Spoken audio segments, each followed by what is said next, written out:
This week we're dealing with the subjects of the sins of this generation.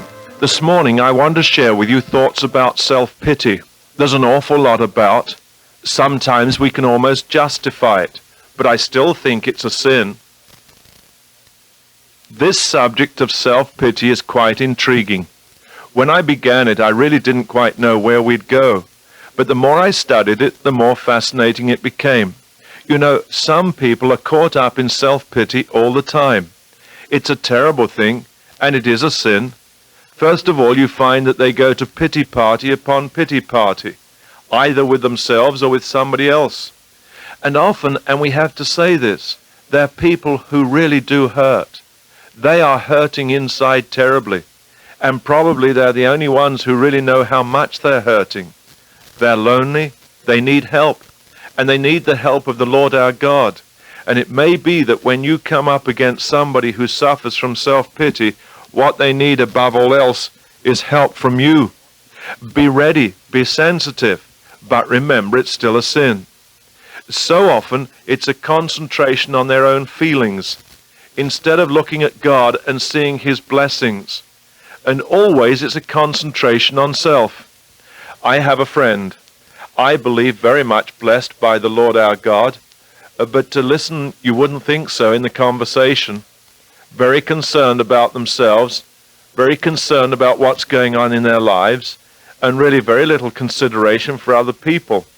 And certainly no way of putting themselves into perspective to see how blessed they really are. It's very sad, and if it hurts me, I know it hurts the Lord my God terribly. But they don't seem to recognize this. So let me ask you a question. Why is self-pity a sin? Or you say, I don't believe it is. I do, and I think there are a number of reasons. You see, self-pity leads to idolatry. A person who really gets into self-pity begins to worship self. They give self first place. That's sin. That's not the place that we should have. Not any one of us. And yet you listen to the person who's eaten up with self-pity. Often it's older friends. They've gone through their lives and they've got into problems at the end of their life. It may be that their family's ignoring them, and that hurts. It may be they've been put in a retirement home. In fact, some of you listening to me now may be in exactly that position. You're in a retirement home and you feel terribly sorry for yourself. Aren't you thankful that you're where you are? You could be somewhere much worse, and in many countries they don't have retirement homes. We are blessed in America, aren't we? But secondly, I think there's something vital. The individual with self-pity does not have the Lord our God in first place, and that's why it's sin.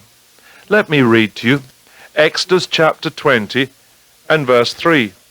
You shall have no other gods before me. That includes self.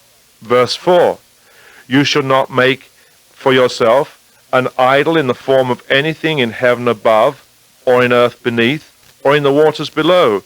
You shall not bow down to them or worship them, but I, the Lord your God, must come first. Now, that's still true. And you see, if you're totally taken up with self-pity, you're totally taken up with self, and you've got self in first place. And whether you believe it or not, or understand it or not, you actually worship yourself. Once you've got the place that the Lord your God has demanded, you have got into idolatry. You are a sinner. However bad your circumstances, however much you hurt as you listen to my voice, you are a sinner. And you need help, and you need forgiveness, and you need to be put right. You're in real danger. There's something else here too. It's a sin because we fail to consider other people. You know this, don't you? If you're really taken up with self-pity, if you travel from one pity party to the next, you're really not thinking about others, you're thinking about you.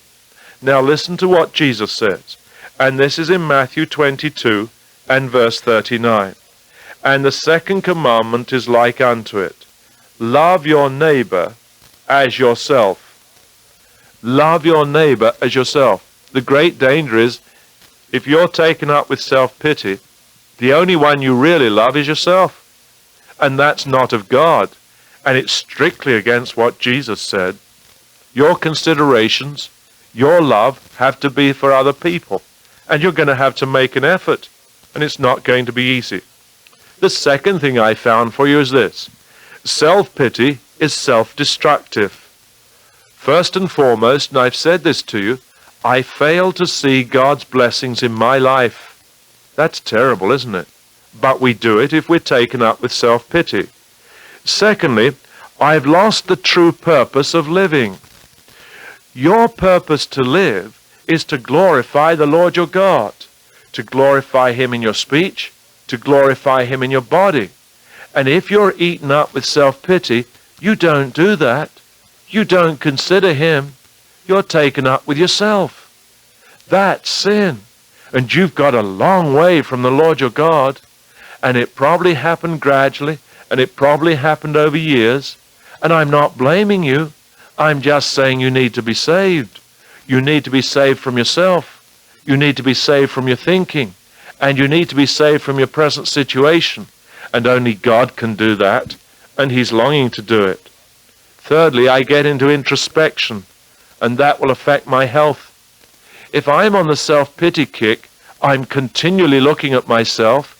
I'm continually looking into myself. And what I see I don't like. And it gets worse as I go on. That can be very destructive. And more doctors are beginning to find that a lot of our diseases, a lot of our problems are coming from the way we think, the way we act. And this is true with self-pity. If you really get into self-pity, you're going to destroy your own health because it's sin. You'll find this too. With anybody who's in self-pity, they will get into depression. Depression leads to suicide, and suicide leads to death. That's very self-destructive too, isn't it? But it's a factor. There's an absolute line of happenings. You look at yourself, you look at your own life, it gets you depressed, and the next thing is you're considering taking your life. Why? Well, I just told you. You've lost the aim, you've lost the purpose, you've lost the will to glorify God in yourself. And that has to change. Or you say, but how can it? Well, first of all, it's going to happen slowly. There's no quick answer to this. But there's a third thing I want to say to you. Self-pity isolates you. Self-pity isolates you.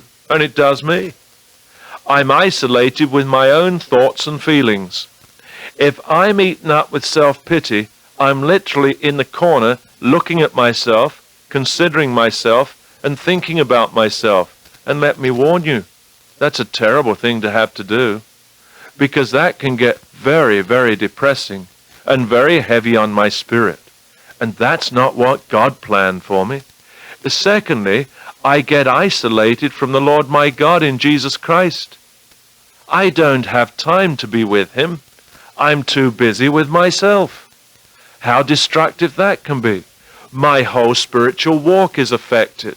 More and more I find I'm being pulled down simply because I'm thinking about me. And that's not the way the Lord our God works. No, I must not isolate myself in the corner by myself. I've got to consider God first, and I've got to consider God's people. Let me take you to a third thought here too. When I isolate myself in self-pity, I isolate myself from God's people around me, and that's always bad news. You know, it's very difficult if you're a person who's older in life, and maybe in a retirement home, and you don't see others. That's why I'm glad you're listening to the radio. At least you and I can get together every morning, and there are other speakers on this particular program that can be a real blessing to you. I get a blessing from the speaker before me. The man after me is a great friend of mine, Malcolm Smith. Listen and see what God is saying to you, and it can be a blessing to you too. Don't cut yourself off from God's people because you're so sorry for you. Now, there's a fourth matter that I want to lift to you because I think it's so vital. If you're suffering from self-pity, there is a cure for self-pity.